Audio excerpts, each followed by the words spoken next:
Kinumpirma ng Belgium ang ulat ng pagkakaroon ng H5N1 bird flu sa isang turkey farm sa hilagang bahagi ng bansa, kung saan 319 na ibon ang namatay at mahigit 67,000 ang kinailangang patayin upang maiwasan ang pagkalat ng sakit.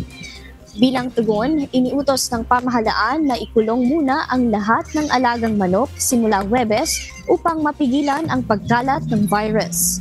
Ang hakbang na ito ay kasunod ng katulad na desisyon ng France at Netherlands matapos tumaas muli ang kaso ng avian influenza sa Europa. Ayon sa World Organization for Animal Health, patuloy na kumakalat ang nakamamatay na virus sa rehiyon na nagdudulot ng pangamba sa posibleng panganib ng bagong pandemya.